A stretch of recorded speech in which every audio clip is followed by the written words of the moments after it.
And we're back, and we're doing another one of these. We're about to finish the book, and come along with me for a fun adventure with Wayside School.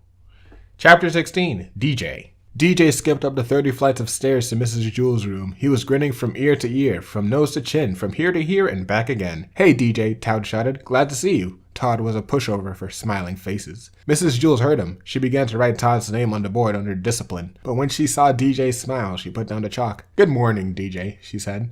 "What are you so happy about?" DJ grinned and shrugged his shoulders. Mrs. Jewell smiled. Damien looked at the smile on Mrs. Jewell's face, then at Todd's, and then finally at DJ's. Then Damien smiled too. His smile was almost as big as DJ's. They were best friends. Once they saw the two of them smiling, the rest of the class couldn't help but smile. Rondi had a very cute one, due to her 2 missing front teeth. Nobody had an ugly smile.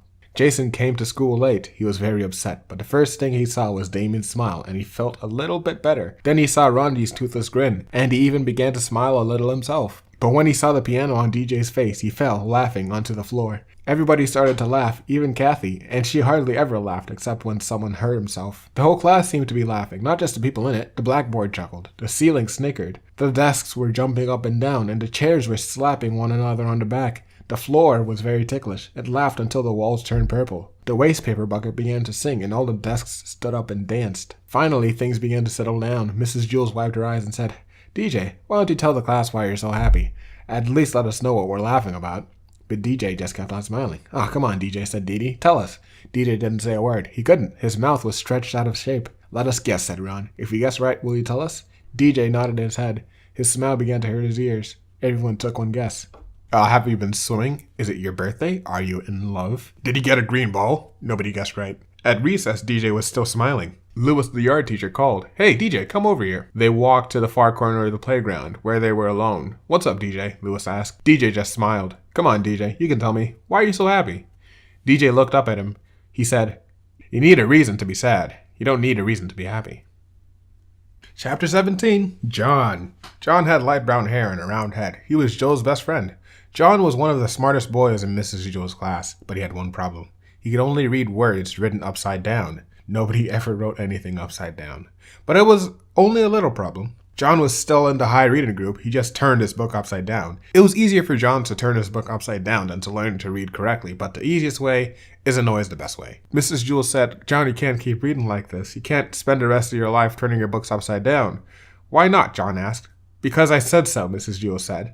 "Besides, what happens when I write something on the blackboard? You can't turn the blackboard upside down." "No, I guess you're right," said John. "I know I'm right," said Mrs. Jewell. "You're going to have to learn to stand on your head." John couldn't stand on his head. He had given up trying. You would have too, if you had fallen over as many times as he had. Joe was John's best friend. He could stand on John's head. Every time John fell over, Joe stood on his head. After all, what are best friends for? "My head's too round, Mrs. Jewell. I can't stand on it," said John. "Of course you can, John," said Mrs. Jewell. "If Joe can stand on your head, so can you." "It's easy, John," said Joe. "I can't," John repeated. "I always fall over." "Nonsense," said Mrs. Jewell.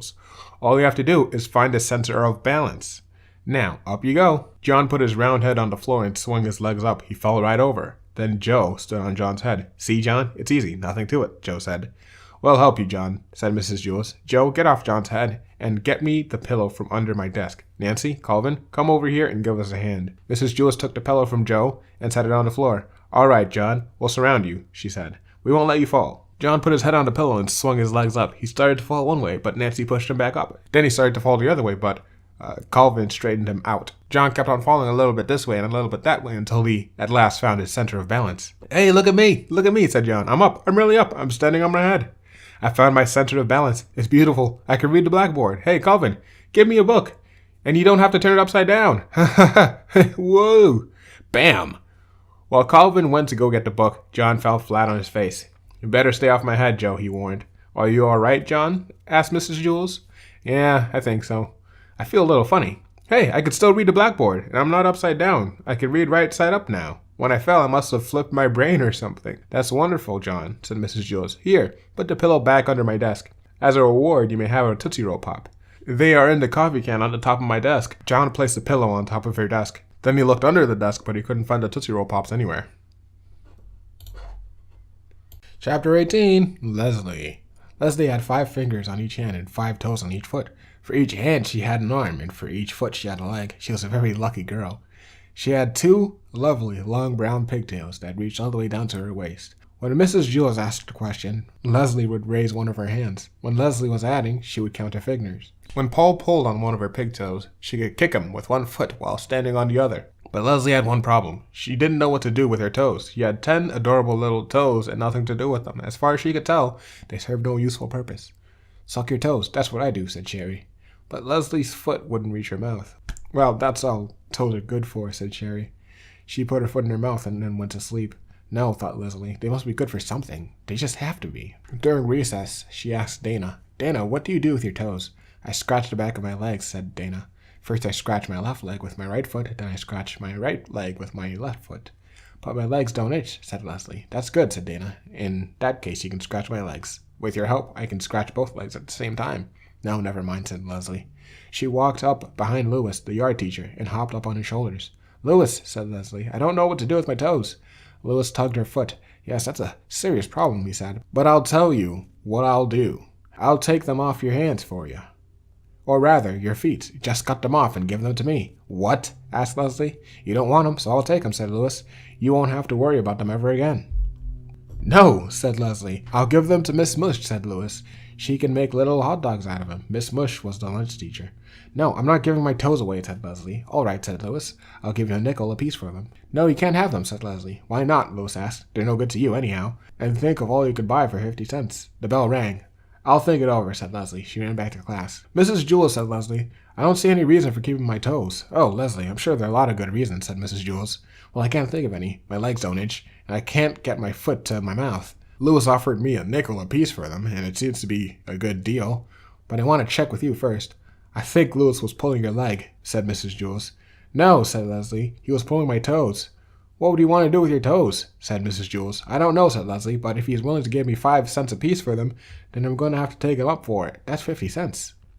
At lunch, Leslie went up to Lewis. "Okay, Lewis," she said, "you can have my toes for a nickel apiece. That'll be 50 cents. "Not so fast," said Lewis. "Let me look at them first." Leslie took off her shoes. Yes, said Lewis. "The big ones are good, and the ones next to them. But the most I'll give you for the rest of them is 3 cents each." Leslie was furious. 3 cents each? You told me 5 cents at recess. "I'll give you 5 cents for the big ones. But just look at the scrawny little runt of a toe on the end there. You're lucky to get even 3 cents for it. I think you're getting a darn good deal." "I happen to like that toe," said Leslie. "Fine then," said Lewis. "Keep it. I'll just take the 2 big toes and we'll call it square." He reached in his pocket and pulled out a dime. "Nothing doing," said Leslie. "These toes are sold as a set. It's either all 10 for 50 cents or no deal."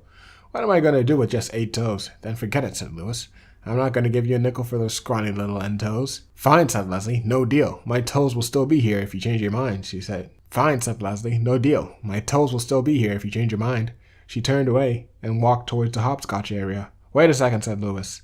"I'll give you $1 for each of your pigtails." Leslie turned around and looked at him with fiery eyes. "Cut my hair!" she exclaimed. "Are you crazy?"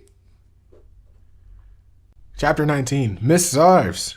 There is no Miss Zarves. There is no 19th story. Sorry. Chapter 20. Cathy. Cathy doesn't like you. She doesn't know you, but she still doesn't like you. She thinks you're stupid. As a matter of fact, she thinks you're the stupidest person she doesn't know. What do you think of that? She also thinks you're ugly. As a matter of fact, she thinks you're the ugliest person she doesn't know, and she doesn't know a lot of people. She doesn't like the people she knows either. She hates everybody in Mrs. Jules' class. She did like one member of the class. She liked Sammy. She thought he was funny. Sammy was a dead rat. But Cathy had good reasons for not liking any of the children she knows. She doesn't like DJ because he smiles too much, and she doesn't like John because he can't stand on his head. Cathy once had a cat named Skunks. She liked Skunks, but she was afraid that Skunks would run away. "You have nothing to worry about, Cathy," said Mrs. Jules. "Skunks won't run away. Just be nice to him and feed him and pet him, and he won't run away. He may go out and play, but he'll always come back." "No, you're wrong," Mrs. Jules said Cathy.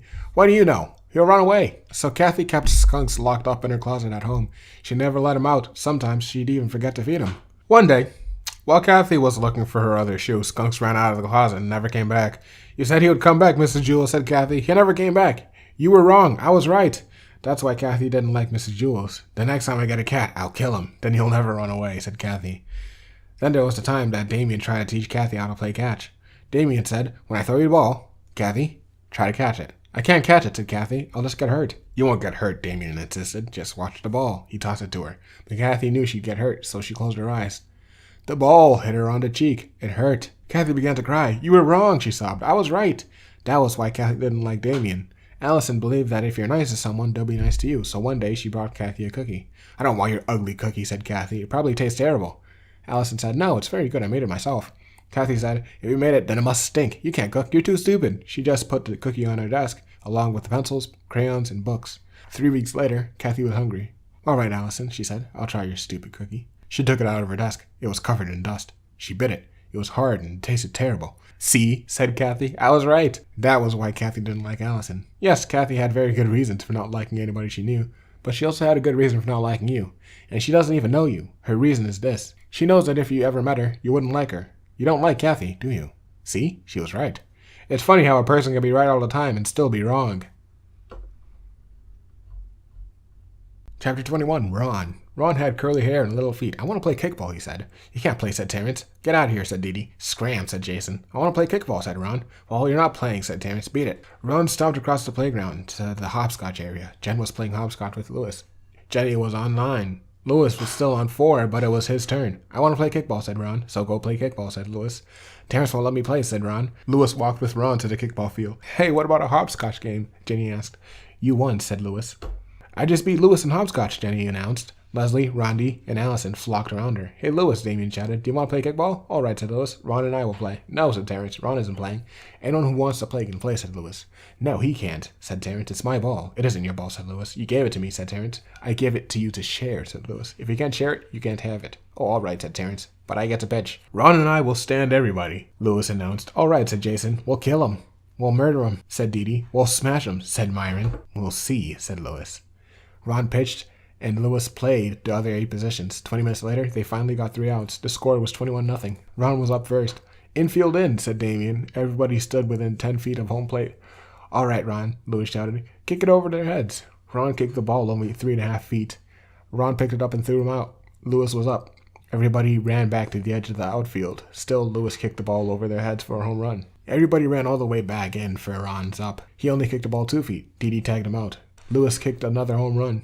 Ron then kicked the ball a foot and tripped over it on his way to first base. 3 outs. Ron and Lewis held the other team to only 5 runs the next inning. That was because the bell rang. Lunch was finally over. Lewis and Ron lost 26-2. Ron had a wonderful time. The next day, Ron said, I want to play kickball. You can't play, said Terrence. Get out of here, said Jason. Scram, said Dee Dee. I want to play kickball, Ron told Lewis. Lewis walked with him to the kickball field. Ron and I will stand all of you.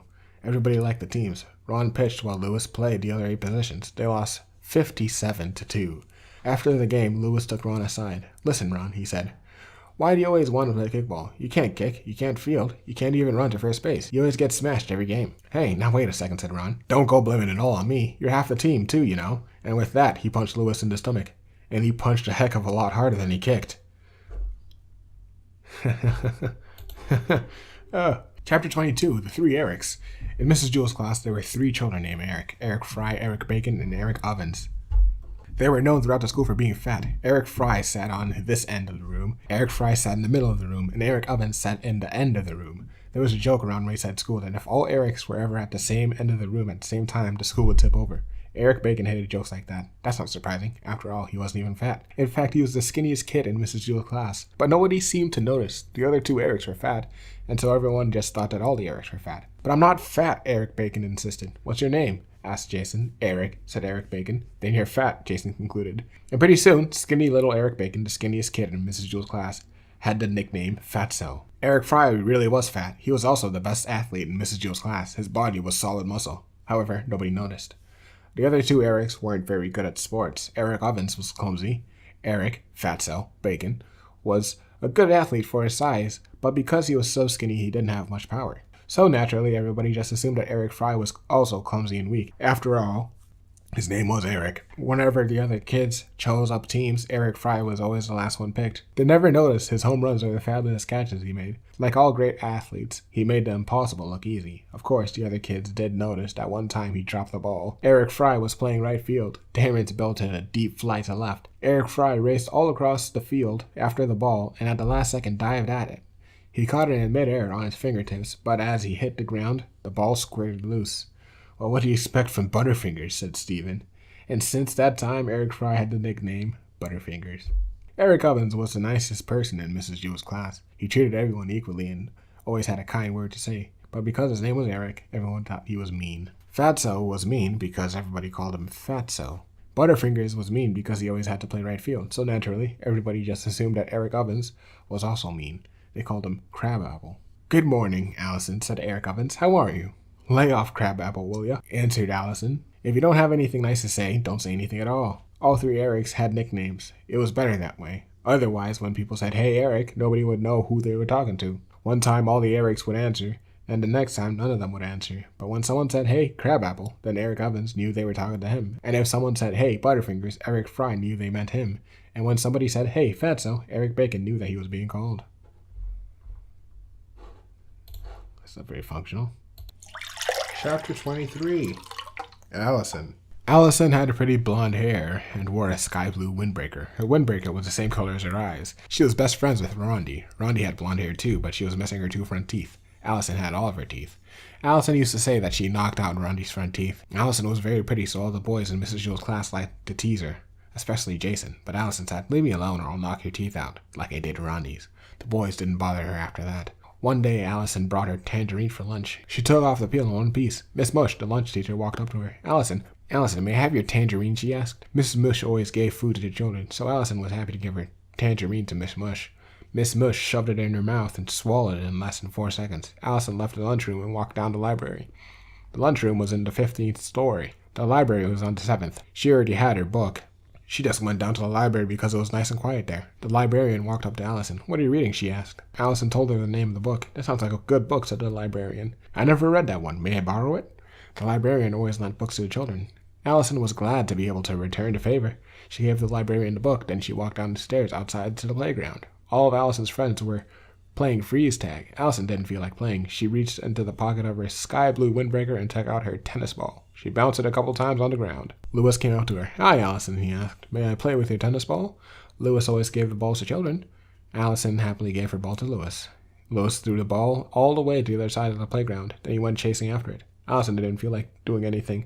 Jason ran up to her and tagged her. "You're frozen," he said. "Get out of here before I knock your teeth out," said Alison. Jason shrugged his shoulders and left.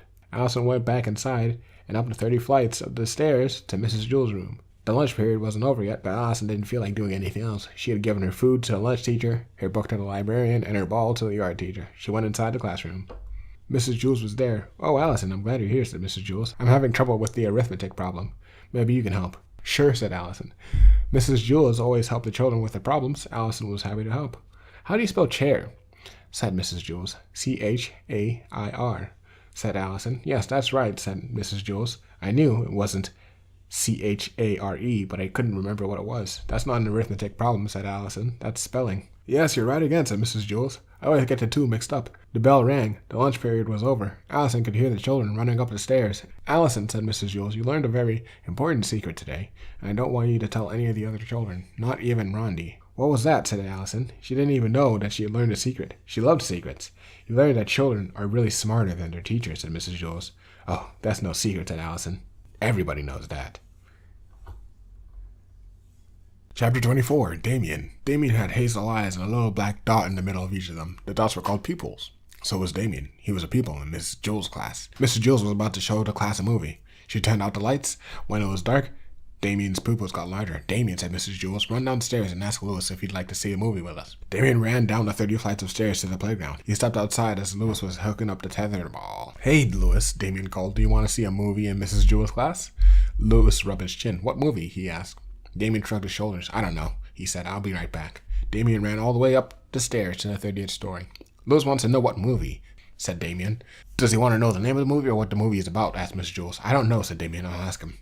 Damien ran back down the stairs out to the playground. "Lewis, do you want to know the name of the movie or what the movie is about?" he asked. "The name," said Lewis. "Okay," said Damien.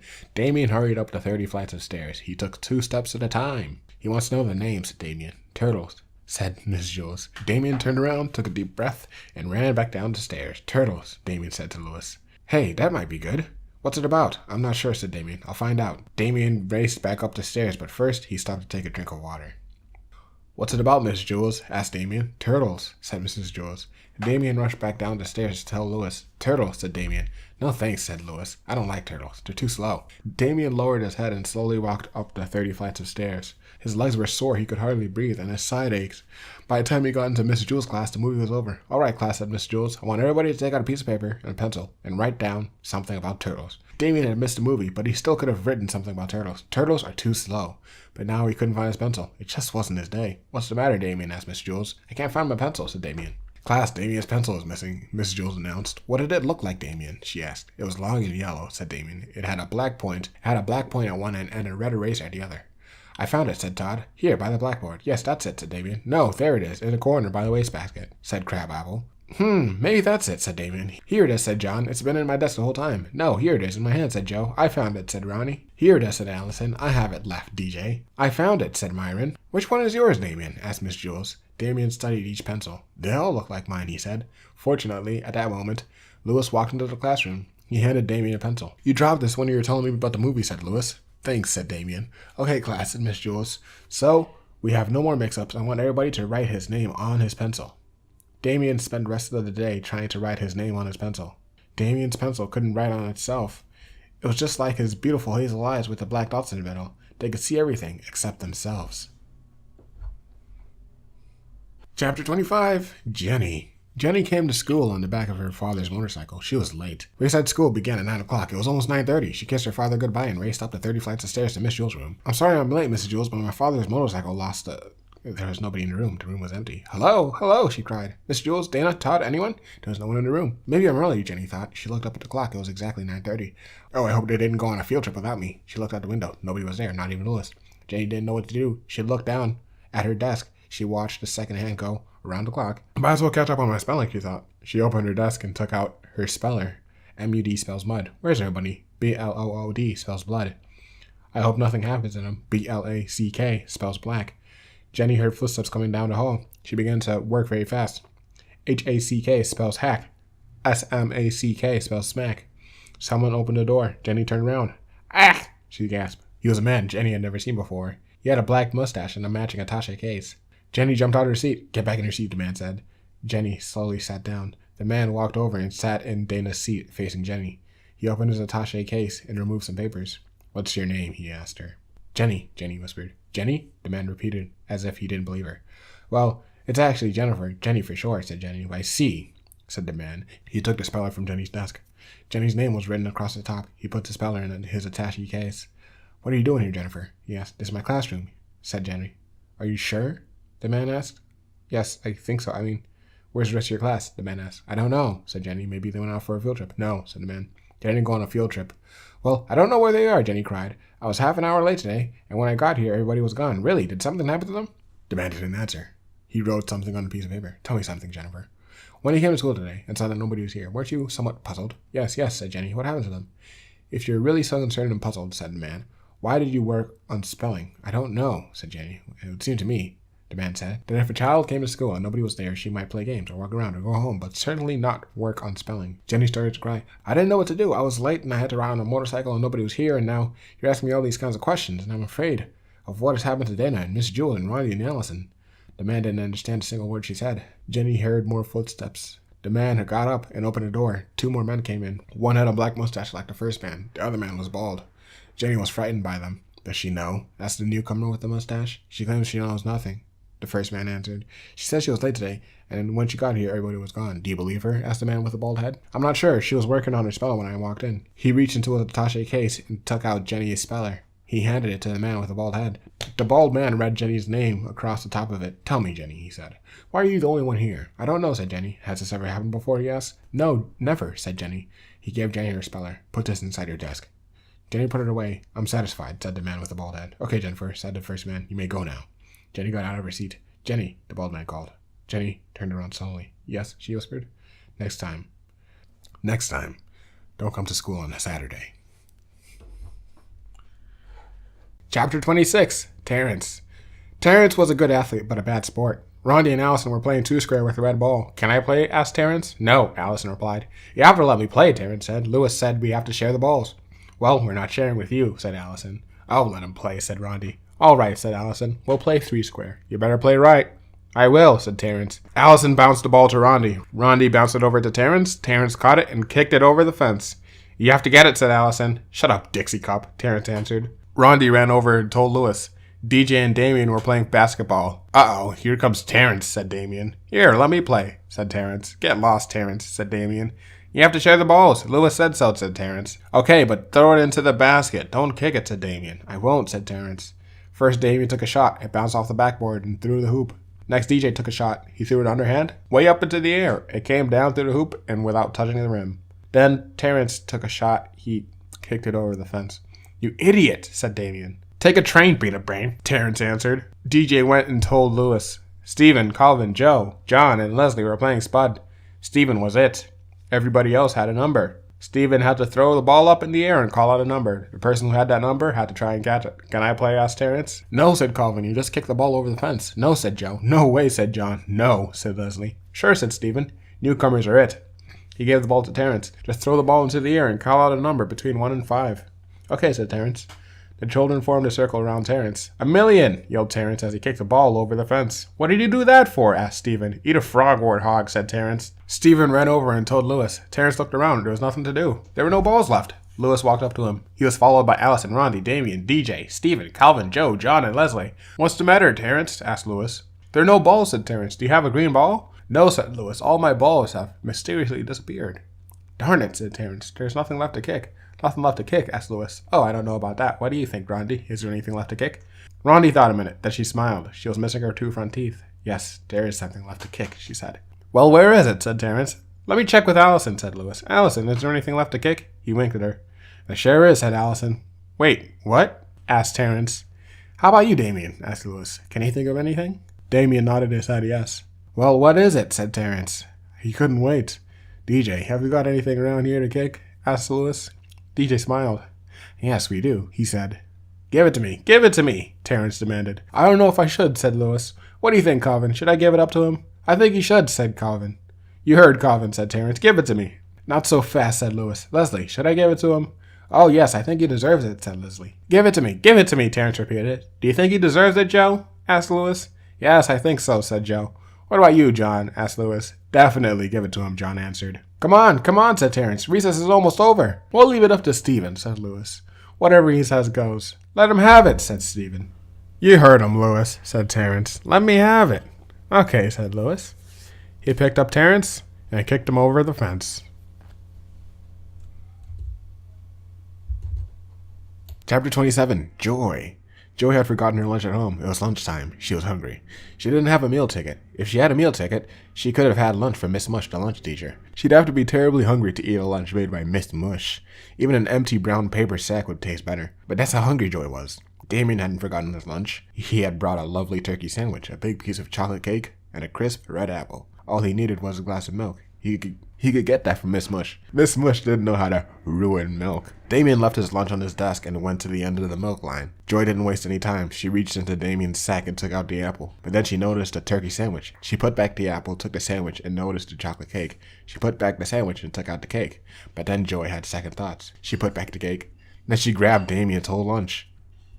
First, she ate the sandwich. It was in a baggie. When she finished the sandwich, she placed the baggie on Jason's desk. Next, she ate the chocolate cake. It was wrapped in a wax paper. She put the wax paper on Alison's desk. She ate the apple last. She placed the apple core on Dee Dee's desk. Then she put the empty sack on Colin's desk. Damien returned with his glass of milk. Miss Jules, my lunch is gone, he called. I wonder where it could be, said Mrs. Jules. Calvin took it, said Joy. There's an empty sack on his desk. Good work, Joy, said Miss Jules. Calvin, I'm ashamed of you. She wrote Calvin's name on the blackboard under the word discipline. Look, the packing from Damien's turkey sandwich is on Jason's desk, Joy called. Very good, Joy, said Miss Jules. But how did you know that Damien had a turkey sandwich? I'm just smart, said Joy. Miss Jules wrote Jason's name on the blackboard under Calvin's. And there's a wax paper from the delicious chocolate cake on Alison's desk, Joy announced. Joy had chocolate all around her lips. Alison stood firm. She looked into Miss Jules' eyes. I didn't eat his cake, she said. The evidence is there on your desk, said Miss Jules. Joy spotted it. She wrote Alison's name under Jason's. Damien's apple core is on Dee Dee's desk, said Joy. Very good, Joy, said Miss Jules. She wrote Dee Dee's name under Alison's. Damien, I think you ought to thank Joy, said Miss Jules. She solved a mystery. Thank you, Joy, said Damien. Just then, Louis, the yard teacher, walked in. I have your lunch, Joy, he said. Your mother brought it. You left it at home. You mean you didn't have lunch, said Miss Jules. You must be very hungry. No, said Joy. Not really. Since Damien didn't get to eat, he can have it. Thanks a lot, said Damien. You're the greatest. He ate Joy's lunch, an old bologna sandwich with a dried up carrot. Joy, for being such a good detective, and for being so generous with your lunch, you may help yourself to a Tootsie Roll Pop, said Miss Jules. They're in the coffee can at the top of the desk. Joy took one. Then, when Miss Jules wasn't looking, she took another. Calvin, Jason, Alison, and Dee Dee had their names on the blackboard under the word discipline, but they were good the rest of the day, so at 2 o'clock, Miss Jules erased them. They all forgot about one thing. Damien had a lousy lunch instead of a great lunch, but 5 minutes later, it didn't make any difference. He couldn't taste it anymore, and he was full. He went outside to play basketball and forgot about the whole thing. Joy had a great lunch with 2 Tootsie Roll Pops, but 5 minutes later, it didn't make any difference. She couldn't taste it anymore, and she was full. And at dinner time, she was hungry, just the same. But a horrible thing happened. Joy couldn't forget about stealing Damien's lunch. And for the rest of the year, every turkey sandwich, every piece of chocolate cake, every apple, and every Tootsie Roll Pop tasted like Miss Mush's porridge. Yeah, that's what happens, you loser. Chapter 28, Nancy. Nancy had big hands and big feet. He didn't like his name. He thought it was a girl's name. None of the other children in Mrs. Jewell's class had thought that Nancy's name was odd. They didn't even think of it as a girl's name or a boy's name. Nancy was just the name of a quiet kid with big hands and feet who sat over there in the corner next to John. Nancy was very quiet and shy. He was ashamed of his name. He had only one friend, a girl who went to the class on the 23rd story of Wayside School. They were friends for good reason. He didn't know her name, and she didn't know his. So they just called each other, "Hey, you," or just plain, "you." Nancy was afraid to ask his friend what her name was because he might have to tell her his name. He never could figure out why she never asked, but he was happy just to leave well enough alone. One morning, Nancy and his friend were late. When they got to the 23rd story, his friend's teacher was waiting outside. "Hurry up, you're late, Mac," said the teacher. Nancy's friend turned red. She didn't move. "Come on, Mac. Shake a leg. Get the lead out." "Your name is Mac," said Nancy. Mac was very pretty. She had red hair and freckles. She covered her face and ran into the room. "My name is Nancy," Nancy called after her. Mac stepped back outside. "I was ashamed to tell you my name," she said. "Me too," said Nancy. "Nancy's a girl's name." "Oh, I think it's cute," said Mac. "I like the name Mac," said Nancy. "Mac's a boy's name," said Mac. "My mother has a rich aunt named Nancy," said Nancy. "That's why she gave me this name." "My mother had a dog named Mac," said Mac. "Hey, do you want to trade?" said Nancy. "Can we?" said Mac. "I don't see why not," said Nancy. "Okay," said Mac. They both spun around 100 times in opposite directions until they were so dizzy that they fell over. When they stood up, Mac was Nancy and Nancy was Mac. They said goodbye. Then Mac raced up to Mrs. Jewell's room. He was no longer shy. "Hi, everybody. My name's Mac," he announced. "I traded names." He held out his big hand. Todd jumped up and shook it. "Hi, Mac," he said. "Nice to meet you." "How you doing, Mac?" said Ron. "Howdy, Mac," said Terrence. "Nice to see you, Mac," said Bebe. "You traded names?" asked Jason. Jason didn't like his name either.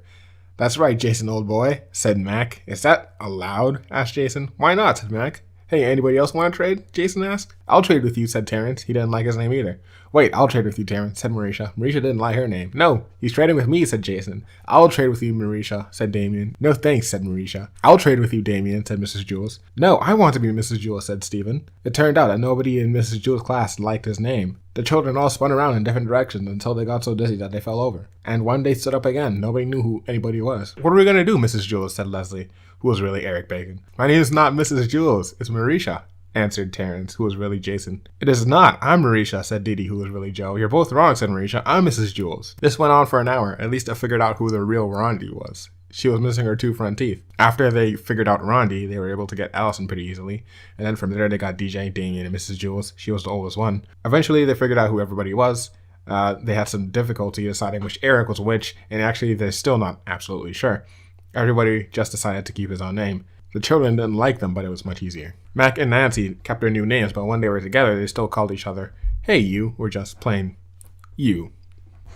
Chapter 29, Stephen. Stephen had green hair, he had purple ears and a blue face. He wore his sister's pink dancing shoes and green leotards. The leotards matched his hair. He was all dressed up as a goblin for Mrs. Jewell's Halloween party, but unfortunately it wasn't Halloween. "Ha! You sure look stupid," said Jason.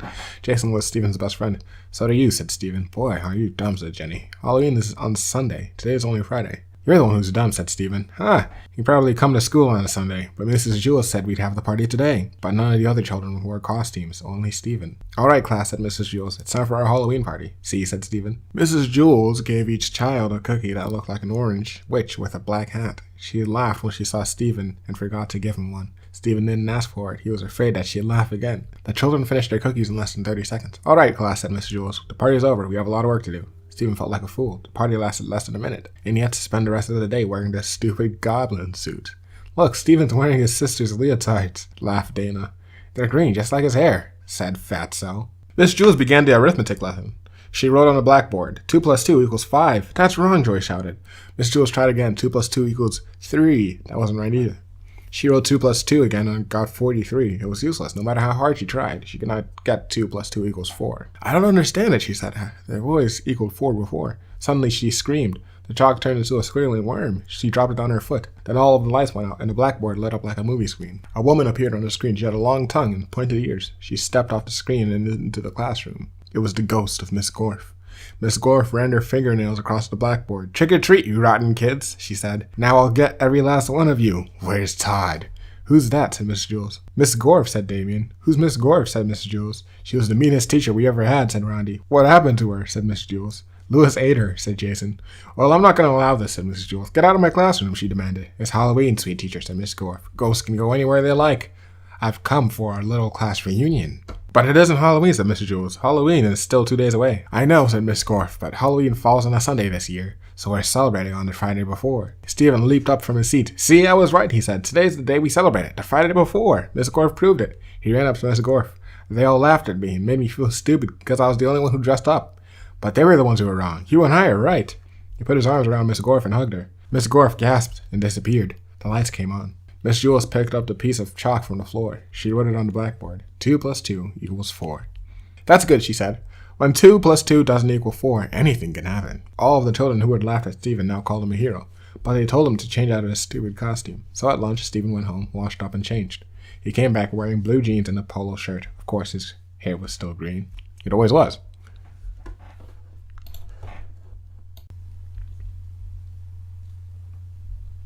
Chapter 30. Lewis. Lewis had a red face and a mustache of many colors. He was the yard teacher at Wayside School. It was his job to see that the children didn't have too much fun playing during recess and lunch. If you haven't already guessed, he is the one who wrote this book. On June 10th, there was a blizzard. Lewis was afraid that the children would have too much fun, so nobody was allowed outside. Class, said Miss Jules, after you finish your lunch today, come back up to the classroom. You're not allowed outside. The children all went to the classroom. Miss Mush had made tuna surprise. They looked at it, then they hurried back upstairs. There was nothing to do. Now, class, said Mrs. Jules, I know that you're all bored, but I have something special. A surprise for you. I hope it's better than tuna surprise, said Marisha. Miss Jules continued. Lewis is going to come up and entertain us. He will tell us a story. Now, I want you to all be on your best behavior. When Lewis walked in, all the children booed. Are you going to tell us a story? Asked Bibi. Yes, said Lewis. Well, it better be good, Bibi warned. It better be better than the tuna surprise, said Butterfingers. I thought that tuna surprise was good, said Lewis. Yeah, you'd eat dirt if they put ketchup on it, said Mac. Hey, everybody, be quiet, said Todd. Let him tell the story. Not too loud, Lewis, said Sherry. I'm trying to get some sleep. Lewis sat in the middle of the room, and all the children gathered around. Lewis began his story. This is a story about a school very much like this one. But before we get started, there's something that you want to know so that you don't get confused. In this school, every classroom is on the same story. Which one, the 18th? Said Jenny. No, said Lewis. They're all on the ground. The school is only 1 story high. Not much of a school, laughed Damien. Lewis continued. Now you might think that the children there are strange and silly. That's probably true. However, when I told them stories about you, they thought that you were strange and silly. Us? The children answered. How are we strange? I'm normal, said Stephen. Aren't I? As normal as I am, Joe assured him. The children at that school must be crazy, said Leslie. Real Lulus, Marisha agreed.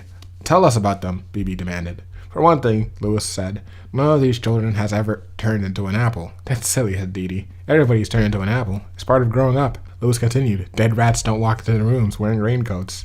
What do they wear, tuxedos? Asked Todd. And girls never try to sell their toes, Lewis added. Well, no wonder, said Leslie, at today's prices. Lewis continued. They don't trade names or read upside down. They can't turn mosquito bites into numbers. They don't count the hairs on their heads. The walls don't laugh, and 2 plus 2 always equals 4. How horrible, said Damien. That's not the worst of it, said Lewis. They have never tasted Marisha-flavored ice cream. A hush fell over the classroom. Mrs. Jules, I'm scared, said Alison. Is there really a school like that? Of course not, said Miss Jules. Lewis is just telling a story. It's a good story, said Leslie. I thought it was stupid, said Cathy. I liked it, said Rondi. It was funny. Miss Jules said, Lewis, it was a very entertaining story, but we don't go in for fairy tales here. I'm trying to teach my class the truth. That's all right, said Lewis. I have to go down to room 29 and tell them a story. He started out the door.